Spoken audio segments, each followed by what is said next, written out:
우주에서 가장 소중한 학생 여러분, 자, 이번 시간 여러분들과 자기장을 측정을 해서 암페어 법칙이 정말로 성립하나 하는 거에 대해서 한번 생각을 해볼 거예요. 이게 이번 시간의 학습 목표예요. 근데 우리는 어떻게 실험을 할 거냐면 솔레노이드를 이용을 해서 자기장을 측정을 해보고 이거를 이론값과 실험값으로 비교를 해서 암페어 법칙이 성립하나 하는 거에 대해서 한번 생각을 해볼 거예요. 자, 그러면 여러분들은 여기 이제 학습 목표에 대해서는 잘 이해를 했을 거라고 생각을 하고, 그러면 여기서 한 가지를 먼저 생각을 해봐야 되겠죠. 어떤 생각을 해봐야 되는 거냐면, 제가 조금 전에 암페어 법칙을 자기장을 이용해서 확인을 해본다라고 했는데 여기에서 솔레노이드라고 하는 용어를 썼어요. 자, 그러면 솔레노이드가 뭔가 하는 거에 대해서 여러분들이 먼저 한번 눈으로 확인을 해보면 이해하기가 쉬워요. 지금 이것처럼 이렇게 보이는 게 이게 솔레노이드라고 하는 거예요. 자, 그러면 여러분들이 한번 구조를 이렇게 한번 봐봐봐요. 모양 보여요? 자, 그러면 여기에 어떤 특징이 있는 거냐면, 솔레노이드라고 하는 거는 지금 이게 여러분들 입장에서 노란 색깔로 보이는 이게 실제는 구리선을 이렇게 감아놓은 거예요. 구리선을 이렇게 감아놨고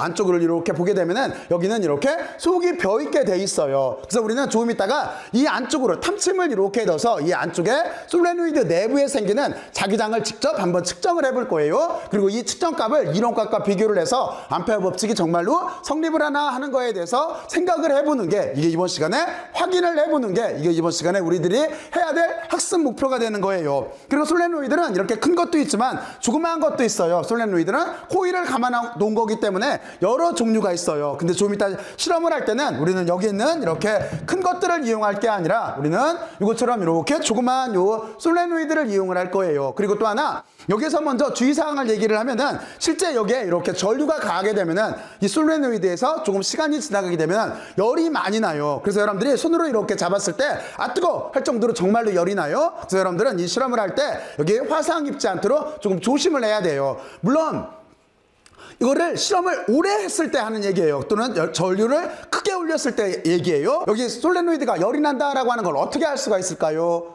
지금 막 열 나고 있다라고 하는 걸 눈으로 봐서 알 수가 있을까요? 눈으로 봐서 알 수 있는 거는 빛이 나야 알 수 있겠죠. 근데 거기까지 되는 건 아니에요. 그렇지가 않고 먼저 우리는 냄새를 통해서, 후각을 통해서 솔레노이드가 열이 난다라고 하는, 과열이 됐다라고 하는 걸 알 수가 있어요. 왜냐면 바깥쪽이 여기가 이렇게 아크릴로 되어 있는데 솔레노이드가 열이 나게 되면은 여기에서 약간 냄새가 나요. 그걸 가지고 우리는 아 이게 많이 뜨겁겠구나 하는 거를 미리 짐작해서 알 수가 있어요. 바로 그랬을 때 여러분들이 손을 이렇게 가까이 대게 되면은 여기에서 열기가 느껴질 거예요. 그러면 일단은 실험을 스톱을 하고 그리고 나서 그 후에 다시 식힌 다음에 실험을 하면 돼요. 자, 그러면 먼저 이렇게 여러분들은 주의사항까지 알아봤어요. 자, 그러면 우리는 여기에서 먼저 어떤 거에 대해서 생각을 해봐야 될까요? 우리는 먼저 여기에서 자기장이라고 하는 게 도대체 뭔가 하는 거하고 암페어 법칙이 도대체 무엇인가 하는 생각부터 해야 이 실험을 통해서 우리는 이론과 실험값을 비교를 해서 자기장과 솔레노이드에서 만드는 자기장을 이용을 해서 여기에 있는 암페어 법칙에 대해서 확인을 해볼 수가 있을 거예요.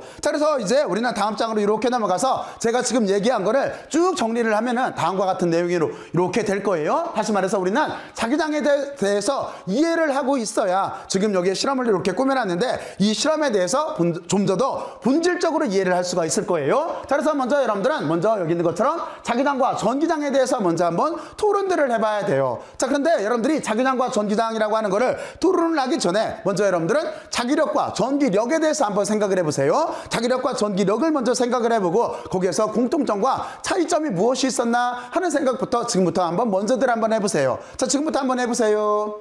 어떤 공통점이 있어요? 자석과 전화 사이에는, 틀림없이 여기에는 공통점이라고 하는 거는 서로 인력과 청력이 있다라고 하는 거예요. 다시 말해서 전화 사이에도 같은 전화끼리는 밀리고 다른 전화끼리는 끌리잖아요. 자석도 마찬가지예요. 자석도 N극끼리는 밀리고 그리고 N극과 S극은 서로 끌리게 돼 있어요. 근데 여러분들이 여기에서 력선이라고 하는 또는 장선이라고 하는 걸 생각을 해보면은 여기에 중요한 차이점이 있었죠. 어떤 차이점이 있냐면 전화라고 하는 거는 시작과 끝이 있어요. 양전화에서 출발해서 음전화에서 끝나요. 그렇죠? 이것처럼 이렇게 전화라고 하는 거는 시작과 끝이 있어요. 하지만 자석은 어떻게 돼요? 여러분들이 실험을 통해서 알 수 있듯이 여러분들은 자석을 넣고 유리판을 넣고 철가루를 뿌려놓으면 알 수 있듯이 여기에서 말하는 자기력선이라고 하는 자체는 시작과 끝이 없어요. 외부에서는 N극에서 시작해서 S극으로 가고 그리고 자석의 내부에서는 S극을 통해서 N극 쪽으로 이어지게 돼 있어요. 그래서 여기는 이렇게 루프의 형태로 되어 있어요. 이게 중요한 차이점이 있어요. 자, 그러면 여러분들은 그러면 이렇게 생각할 수가 있겠죠. 어떻게 생각을 할 수가 수가 있냐면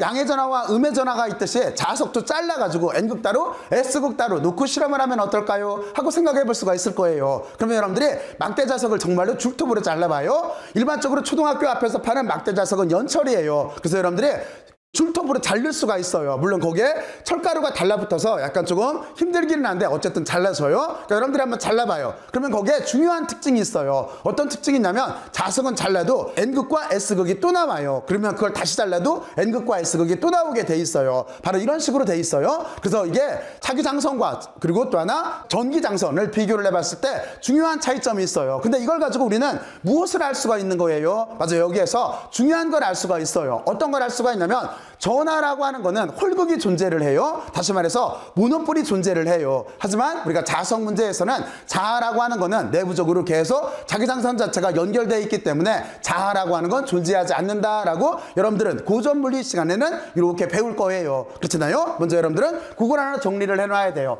자, 그리고 또 하나 여러분들이 이렇게 이해를 할 게 어떤 게 있냐면 자기장을 계산을 할 때는 우리는 암페어 법칙이라고 하는 걸 통해서 계산할 수 있다라고 하는 걸 알 테고, 그리고 또 하나 전기장이라고 하는 거는 이렇게 가우스 법칙을 통해서 계산을 할 수가 있어요. 자, 그러면 이것도 여러분들이 먼저 정리들을 한번 해보세요. 어떻게 정리를 하면 되는 거냐면 여러분들은 자기장을 계산할 수 있는 암페어 법칙이라고 하는 거, 그리고 전기장을 계산할 수 있는 가우스 법칙이라고 하는 거를 서로 한번 비교들을 한번 지금부터 한번 해보세요. 지금부터 한번 해보세요. 서로 어떤 특징이 있는지 한번 비교들을 먼저 해보세요. 물론 제가 조금 있다가 설명을 해줄 거예요.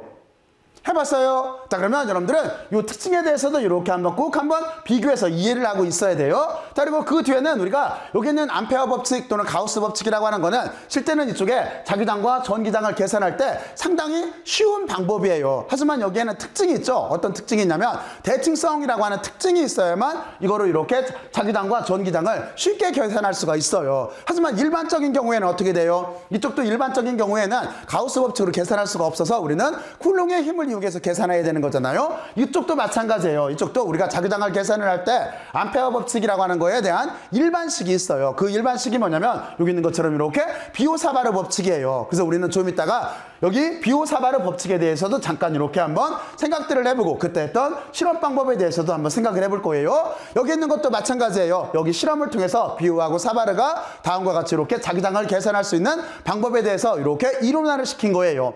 자, 그리고 우리는 이제 어떻게 할 거냐면 이렇게까지 기본적인 내용을 알았다라고 한다면 이제 실제 암페어 법칙 또는 비오사바르 법칙을 이용을 해서 우리는 장을 정말로 한번 계산해 봐야 되는 거잖아요. 다시 말해서 이런 솔레노이드가 만드는 장을, 그러니까 자기장이겠죠? 자기장을 정말로 한번 유도를 해봐야 될 거예요. 그래서 우리는 어떻게 할 거냐면 일단은 여러분들이 지금은 실험 시간이기 때문에 우리는 암페어 법칙을 이용을 해서 솔레노이드가 만드는 장을 한번 유도를 해볼 거예요. 근데 실질적으로 계산을 할 때는 우리가 여기 있는 것들을 계산할 때는 원래는 비오사바르 법칙을 이용해서 계산을 해야 돼요. 왜 그러냐면 우리가 암페어 법칙을 이용해서 계산할 때는 이 솔레노이드가 사실은 균일하게 감겨져 있고 무한히 길다라고 보는 거예요. 근데 실제 솔레노이드는 한계가 있잖아요. 한계가 있기 때문에 원래는 비오사바르 법칙으로 계산을 해야 돼요. 하지만 지금은 실험 시간이기 때문에 먼저 암페어 법칙을 통해서 여기 있는 솔레노이드가 만드는 자기장에 대해서 이렇게 한번 유도를 해볼 거예요. 그리고 똑같은 방법이에요. 긴 직선 두 선이 있을 때도 여러분들은 암페어 법칙을 이용해서 자기장을 쉽게 계산할 수가 있을 거예요. 그러니까 여러분들은 솔레노이드가 만드는 자기장을 한번 계산을 해보고 조금 이따 저하고 같이 한번 해보고 여러분들 나름대로 여기에 있는 긴 직선 두 선이 있을 때 자기장을 여러분들 나름대로 한번 유도들을 해보세요. 자, 그러면 여기까지 하면 어떻게 된 거냐면 우리는 이제 기본적인 내용에 대해서 다 이해를 한 거예요. 그리고 나서 우리는 이렇게 실험을 구상을 하고 이제 여기 있는 제가 이렇게 장비를 만들어 놨는데 여기 있는 실험 장비를 바탕으로 해서 이제 실험을 진행을 해서 정말로 이게 솔레노이드예요. 솔레노이드가 만드는 자기장을 여기 있는 프로브로 측정을 해서 그리고 데이터 값은 여기 있는 테슬라메터로 자기장의 세기를 읽어서 정말로 이게 성립을 하나 하는 거, 이론값과 실험값을 비교를 해봐서 우리가 자기장을 정말로 측정을 하고 자기장 분포를 정말로 이해를 할 수가 있나 하는 거에 대해서 실험을 한번 해보죠. 자, 그러면 여러분들은 여기까지 이제 전체적인 구도를 이해를 했어요. 이렇게 전체적인 구조를 이해를 했고 이제 세부적인 내용으로 들어가서 우리가 자기장이라고 하는 걸 이해를 하려면 먼저 누구부터 생각을 해야 되는 거냐면 여기 있는 것처럼 웨르스테드 실험부터 이해를 해야 돼요. 근데 여러분들이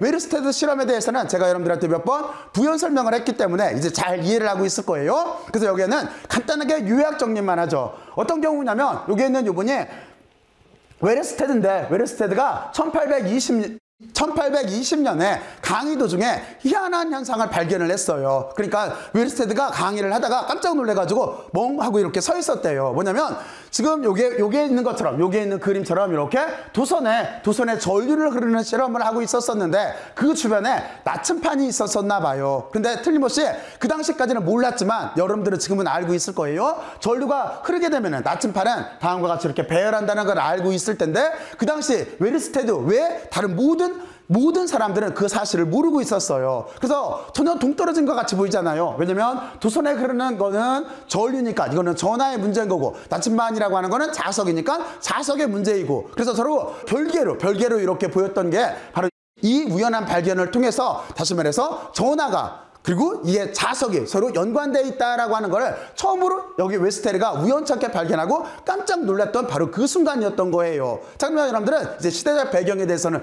이해를 했죠? 자, 그리고 나서 그거를 좀 더 이렇게 부연 설명을 하게 되면 이렇게 되겠죠. 원래는 도선에 전류가 흐르지 않을 때는 여기가 I = 0이에요. 전류가 흐르지 않을 때는 나침판은 이렇게 원래 자연의 방향대로 배열을 하고 있을 거예요. 만약에 이쪽을 N극으로 놓고 이쪽을 S극으로 놓는다라고 한다면 여기는 나침판은 다 이렇게 일괄적으로 배열을 할 거예요. 자, 그러면 여러분들은 이렇게 일괄적으로 배열을 하고 있을 텐데, 그런데 만약에 이게 여기에 이렇게 전류가 흐르게 되면 다음과 같이 이렇게 나침판이 재배열을 하게 되어 있는 거예요. 여기 있는 실험을 이렇게 시각화시켜 놓으면은 다음과 같이 이렇게 설명을 할 수가 있을 거예요. 자, 그러면 여러분들은 이렇게까지 됐고, 자, 그러면 이게 여기에서부터 이제 현대 문명이 시작되는 계기가 돼요. 왜 그러냐면 여기에서 지금 이 뜻은 이거잖아요. 어떤 걸 발견을 한 거냐면은 다음과 같이 이렇게 전류가 자석한테 영향을 준다라고 하는 뜻인 거예요. 그렇죠? 이 실험에서 보면은 틀림없이 두 손에 흐르는 전하가 나침판을 움직였기 때문에 이건 틀림없이 전류가 자석에 영향을 줄 수 있다라고 하는 뜻인 거예요. 근데 그러면 과학자들은 어떻게 생각을 했겠어요? 여러분들이 이 뒤 상황까지 잠깐 부연 설명을 해주면, 과학자들은 자연이 가지고 있는 대칭성을 이용해서 반대로 생각할 수도 있어요. 어떻게 생각할 수가 있냐면, 전류가 자석한테 영향을 준다라고 한다면 자석이 전류에 영향을 주나도 확인해 보려고 했겠죠. 그렇잖아요. 바로 여러분들은 그 점의 착안을 이렇게 하고 있어야 돼요. 그리고 이 다음 실험 정도에 나오겠지만 바로 이거를 성공했던 사람이 패러데이예요. 바로 패러데이의 유도 법칙이라고 하는 게, 여기에는 웰스테드 실험을 모든 유럽에 있는 과학자들이 한 20년 정도 진행을 했었어요. 어떤 실험을 진행을 했었냐면 바로 자석을 가지고 전류를 만들려고 했던 거예요. 근데 어떤 누구도 성공을 못해요. 성공을 못했다가 그거를 성공한 사람이 바로 역사상 가장 위대한 실험 물리학자 중에 한 분이 패러데이예요. 여러분들은 거기까지 이렇게 정리들을 해놔요. 자, 그러면 이제 다시 우리의 주제거리로 들어가죠. 전류가 흐르는 도선이 자석에 영향을 준다라고 하는 거를 실험적으로 관찰을 했어요. 자, 그러면 이렇게 관찰을 했으면은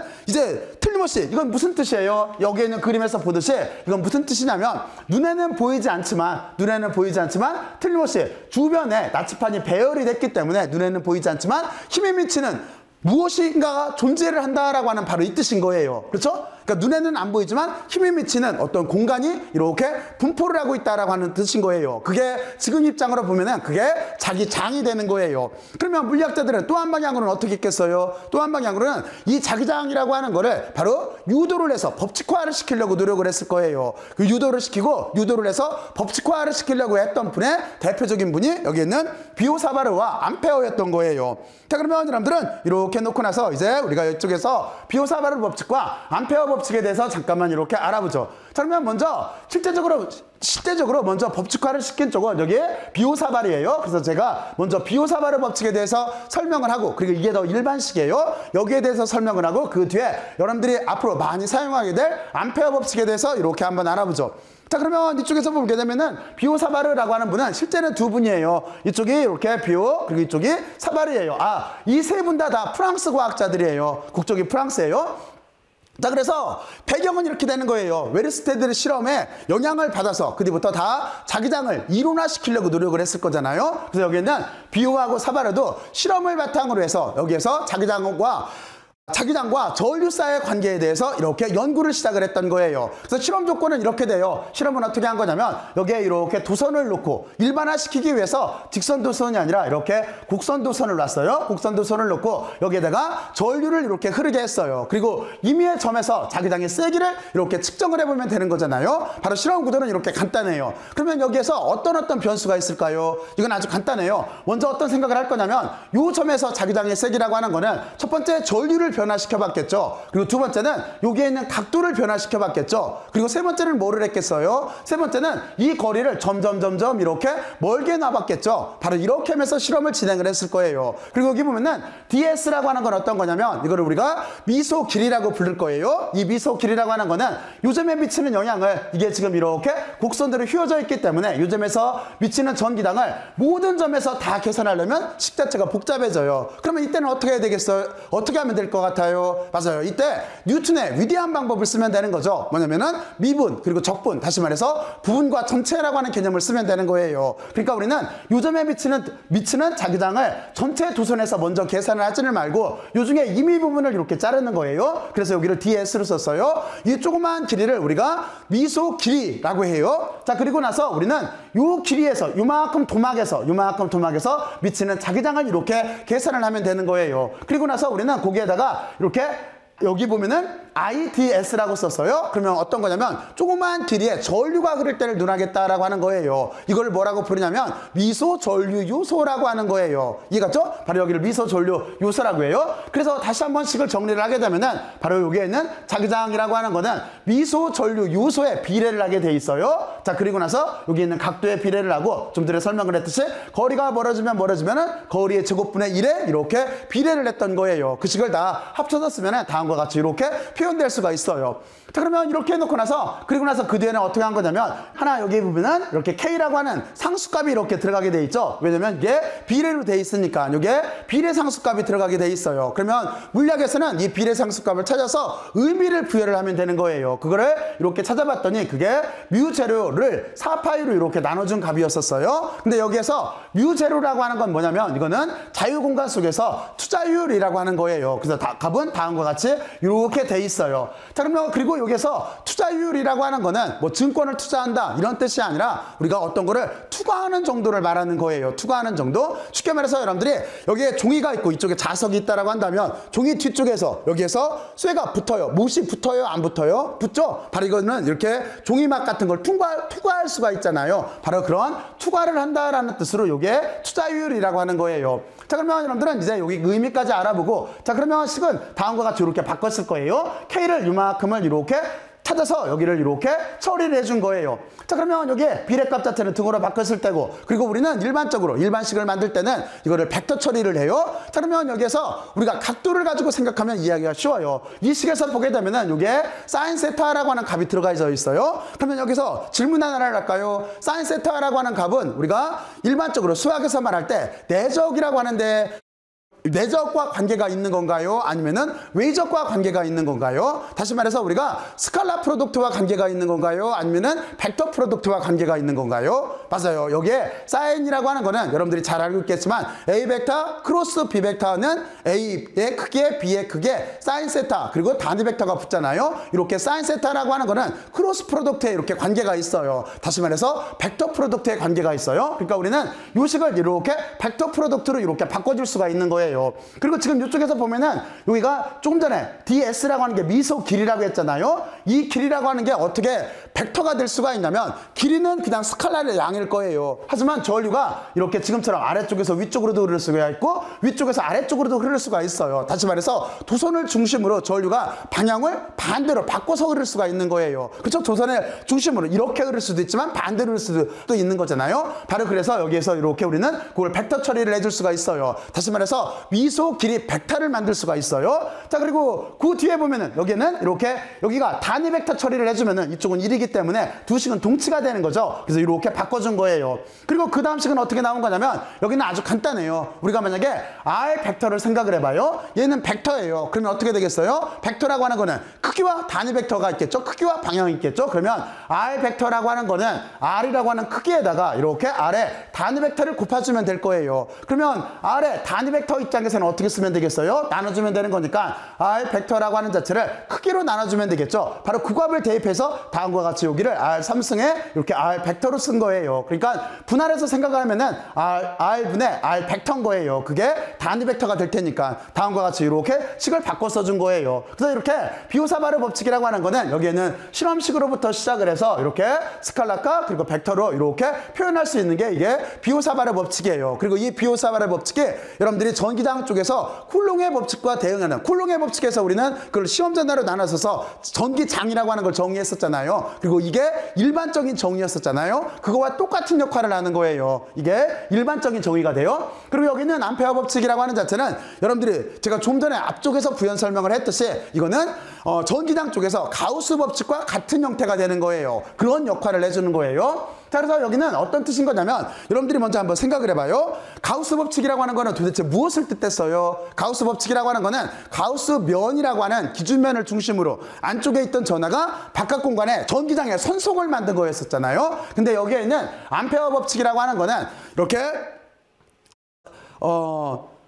전기장 쪽 문제에서는 가우스 법칙에서는 그걸 우리가 가우스 표면이라고 했었잖아요. 그렇잖아요. 가우스 서페이스라고 했었잖아요. 기준면을. 근데 이쪽에서는 우리가 기준이 되는 선을 이거를 암페리언 루프라고 해요. 암페어 고리라고 해요. 왜냐면 여러분들이 생각을 해보면 쉬워요. 만약에 여기 있네요. 이렇게 도선에 전류가 흐르게 되면은 눈에는 보이지 않지만 바깥 공간에 자기장이 생길 거예요. 그 자기장이 생긴다라고 하는 거는 어떻게 할 수가 있어요? 그 조금 아까 방금 전에 했어요. 여기서 이렇게 보게 되면은 눈에는 보이지 않지만 이게 나치판이 자기장을 이렇게 나타내주고 표현해주고 있는 거잖아요. 그러니까 틀림없이 이렇게 자기장이 생길 거예요. 그러면 이 자기장이라고 하는 거는 어떤 식으로 분포를 해요? 여기도 공간을 다 감싸는 건가요? 그렇지가 않죠. 여기에서는 선으로서 이렇게 분포를 하고 그리고 얘는 이렇게 순환해서 돌게 돼 있어요. 바로 그래서 여기를 순환 또는 여기를 그냥 서큘레이션이라고 이렇게 말을 하는 거예요. 자, 그러면 여러분들은 어떤 식으로 분포를 하고 있다라고 하는 걸 이해를 했죠? 그러면 다시 정리를 하면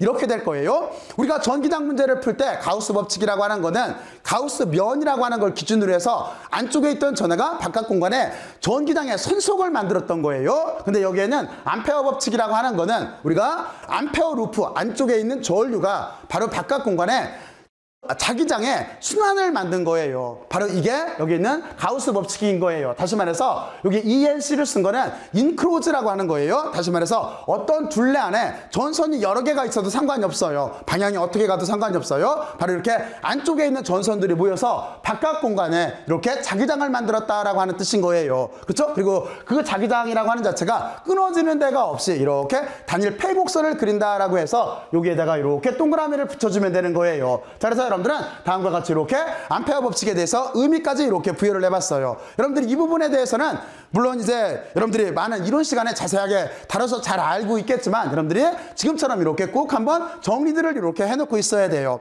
자, 그러면 여기까지 잘 이해를 해봤죠? 자, 그러면 지금부터 다시 한번 정리들을 먼저 한번 해보세요. 해봤어요?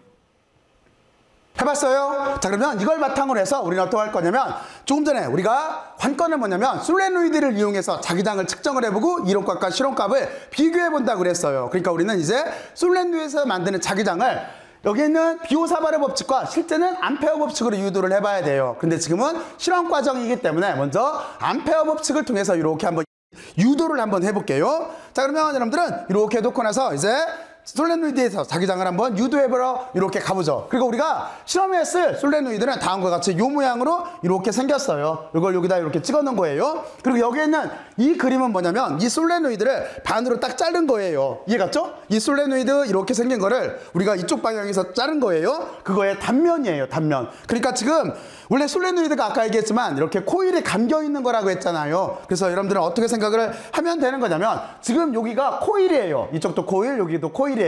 그리고 이쪽 점하고 여기에 X표가 있으니까 다시 말해서 코일이 이쪽에서 이렇게 와서 안쪽으로 이렇게 감겨져 있는 거예요. 그럼 어떤 모양인지 생각이 나죠? 그러니까 다시 말해서 여기를 이렇게 자른 거예요. 자, 그랬을 때 우리는 여기에다가 이렇게 전류를 걸으면, 그러면 여기에 안쪽에는, 솔레노이드 안쪽에는 이상적인 솔레노이드라고 했을 때, 다시 말해서 솔레노이드가 엄청나게 길고 균일하게 감겨 있다라고 생각을 가정을 했을 때, 이 안쪽에는 이렇게 자기장 자체가 균일하게 이렇게 생겨요. 자, 그러면 우리는 여기에서 지금 목적은 뭐냐면, 여기에서 생기는 이 자기장을 암페어 법칙을 이용해서 우리가 유도를 해보는 게 목적인 거예요. 자, 그러면 먼저 여러분들은 제일 중요한 게 전기장에서도 기준면인 가우스 면을 잡는 게 중요했었잖아요. 그러니까 이쪽에서도 우리가 기준 고리인 암페어 루프를 결정을 해줘야 돼요. 그래서 다음과 같이 빨간 색깔로 이렇게 정한 게 이게 암페어 루프예요. 그리고 거기에다가 구별을 하기 위해서 이렇게 알파벳을 붙여놨어요. 다시 그래서 여기를 A, B, C, D라고 이렇게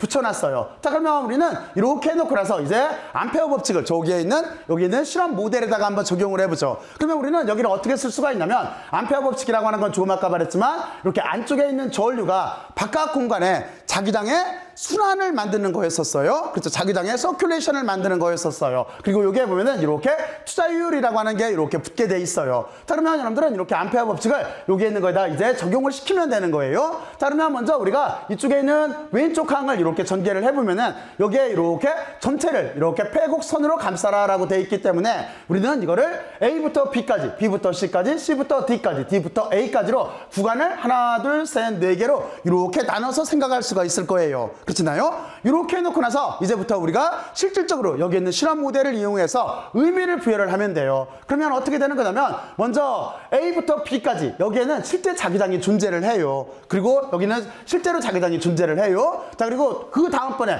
B부터 C까지 이 구간은 어떻게 될까요? B부터 C까지 이 구간은 어떻게 되는 거냐면, 여러분들이 지금 여기가 스칼라 프로덕트로 연결되어 있다라고 하는 걸 생각을 해봐야 돼요. 근데 스칼라 프로덕트라고 하는 거는 A의 크기에 B의 크기에 코사인 세트한 거죠. 그런데 지금 여기서 보면은 자기장의 방향과 우리가 이렇게 암페어 루프 방향 자체가 어떻게 되는 거냐면, 요 두 개 자기장과 여기에 있는 DS라고 하는 미소 길이 벡터, 바로 요 둘 사이의 관계가 수직 관계가 되는 거예요. 그럼 여기는 어떻게 되겠어요? 0인 거죠. 그래서 여기는 계산하지 않아도 돼요. 그리고 또 그 뒤에 우리는 여기 B부터 D까지 여기가 바로 이거예요.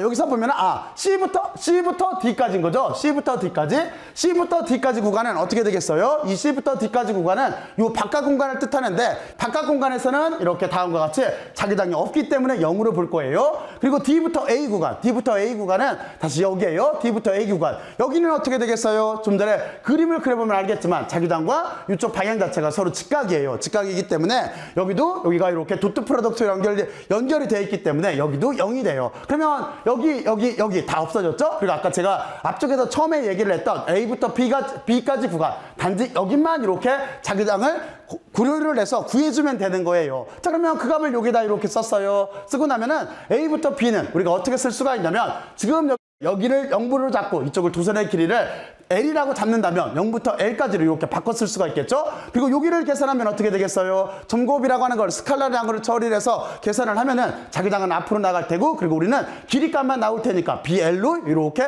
쓸 수가 있을 거예요. 자, 그러면 여기까지 이렇게 오른쪽 텀을 계산을 했고, 이쪽에는 뭐가 있어요? 여기는 뮤제로에 ENC가 있죠? 여기 ENC라고 하는 거는 인크로즈 돼 있다라고 했어요. 인크로즈 돼 있는데, 이거는 뭐냐면 도선에, 그러니까 어떤 암페어 루프 안에 들어있는 전류가 흐르는 도선인 거잖아요. 그래서 지금 보면은 여기에 이렇게 봤을 때 보면은 여러분들이 지금 이 경우는 이렇게 생각해 보면 쉬워요. 여러분들이 여기는 단일 도선이에요. 하지만 이 솔레노이드라고 하는 거는 이런 단일 도선을, 여기가 권선수라고 하는 건데 가문만큼 여기에 쭉 배열이 되어 있는 거예요. 그렇죠? 그러니까 이런 단일 도선이 이 안에 감은 게 만약에 1000번 감았다라고 한다면 1000번만큼 이렇게 있는 거예요. 그러니까 단일 도선보다 이렇게 솔레노이드를 만들면은 1000배도 자기장이 세지는 거예요. 바로 이 개념을 이용을 해서 우리가 이렇게 안쪽에 있는 전류라고 하는 이 개념을 쓰게 되면은, 여기는 이렇게 될 수밖에 없어요. 여기는 안쪽에 있는 전류라고 하는 거는 단일 도선에서 흐르는 전류, 거기에다가 감은 수,